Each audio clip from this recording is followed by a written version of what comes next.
Hi, I'm Benny the Movie Dude, and if you missed last week's episode, I reviewed The Losers, and I gave it a 6.5 out of 10. Uh, this week's episode, I will be reviewing A Nightmare on Elm Street. Nightmare on Elm Street is a remake of the classic supernatural horror by Wes Craven. A lot of those going around now. There's remakes of classic horror movies, and they can be good, but lately they haven't been so good. With the Michael Myers Halloween thing, Rob Zombie not doing very good. I'm sure a lot of people like it, but I hated it. The Friday the 13th, they added a lot more, actionness to it, and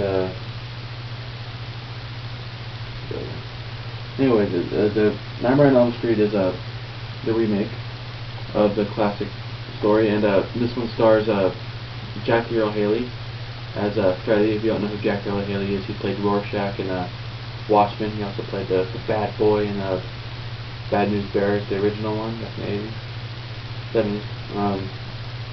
He stars Kyle Gallner. If you don't know who he is, he's a guy from Haunting, Connecticut.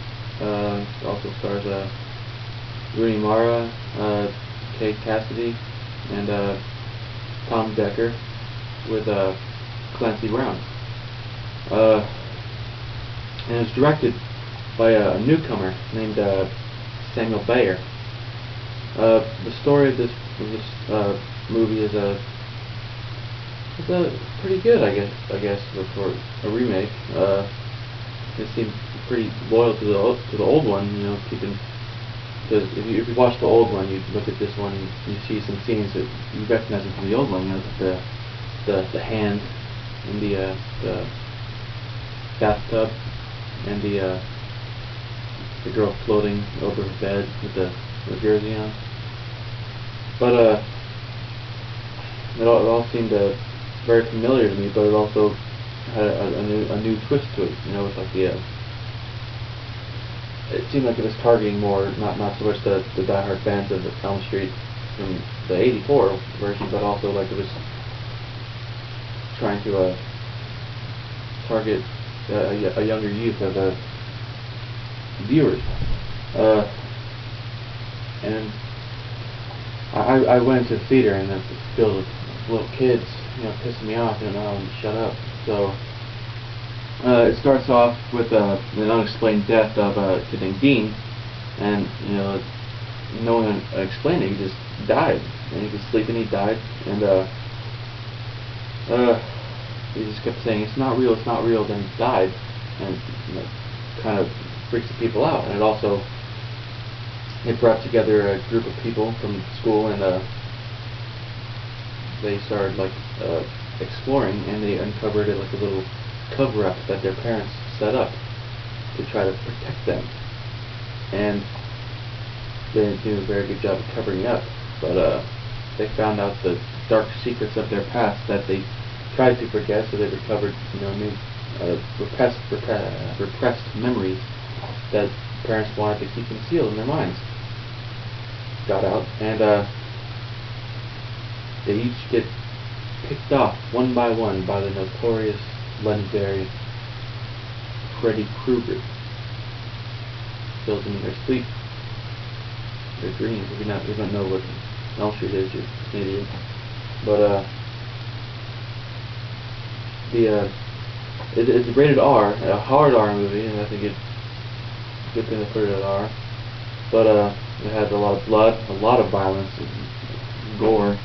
It was creepy. It was very spine-chilling. This one was, and had a lot of language. But the one thing that really made me happy was that no sex scenes.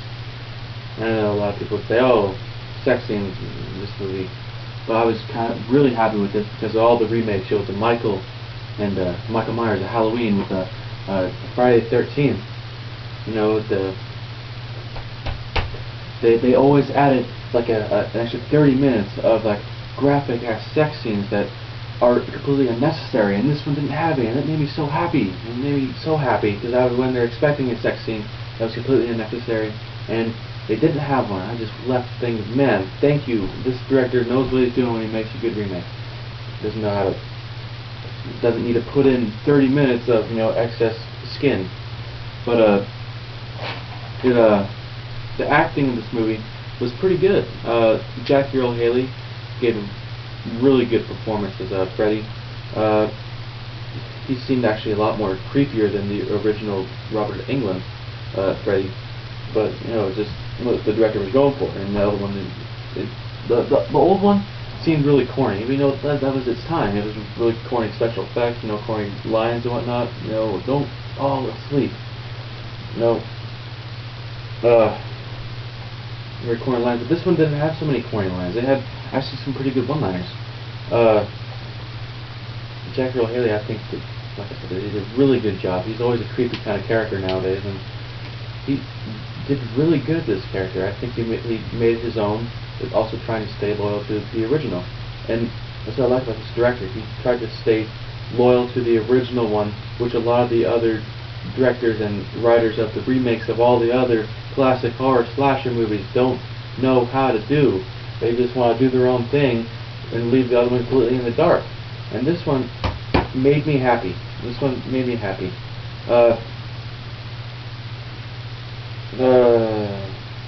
Not a lot of recognizable names other than the Jackie Earle Haley from Bad News Bears and Watchmen, and the Kyle Gardner from Haunting, Connecticut. That kid from Haunting.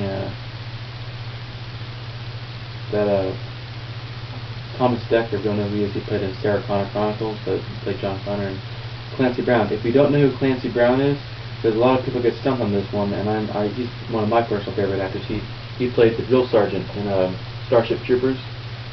He played the bad prison guard in Shawshank Redemption. And a lot of people don't know this. He also does the voice for Mr. Krabs in the SpongeBob show. I was kind of shocked when I heard about that one too. But like I said, this movie stayed really loyal to the original, and that made me happy. But the beginning of it was very, it kept you thinking. It wasn't very predictable in the first third of the movie. It kept you thinking, and it looked like they tried to make the kids die in a different way than they did in the first one. Made it more mysterious, and it made it look like maybe Freddy's trying to make them kill themselves instead of Freddy killing them. That's what it looked like. It's still the same old killing and bloodiness and whatnot. And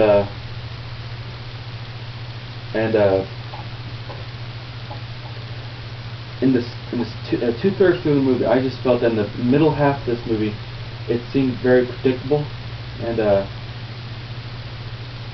story got just a wee bit weak, and going back to the actors before I forget, these new actors that you don't see very much, newcomers, and they did a really good job. This movie had very good character development. You feel for the characters now, because you start to like them. You start to like these characters more, and you start thinking, I hope this one doesn't die. I hope this one doesn't die. He's gonna ask him. He's gonna die. I know that. And you just don't want some of these good people to die, because they seem so nice, and you don't want them to die because you feel for them and everything. And it's a shame that some people did die, but it happens in the movie, and it makes you feel for the movie, and it makes you feel like you're there in the movie too. And it did a very good job. Still, the middle half, the ability to predict what's going to happen next. Even though it's a remake, you can see what's going to happen, but you also, as a remake, you want to be able to throw some new stuff in there and try to trick you into thinking something else. So, because of that mostly, and because the ending of the movie was unpredictable, but also very much like the first one, the movie was also very jumpy. It surprised you a lot, but it didn't do it for me very well. But nonetheless, I'm going to give this movie a 7.5 out of 10. Really all deserves. This is probably one of the best remakes of a horror movie, classic horror movie that I've ever seen. You know, and I think that if they do plan to make other remakes off other classic movies, they should look at this one for like encouragement. Jesus. So, thank you for watching this review. I hope this one helps you out. And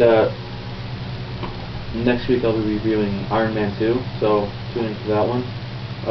Leave comments. I want to hear what you guys have to think about these reviews, see if they help you out or not. So, I'm Benny the Movie Dude. I'll see you later.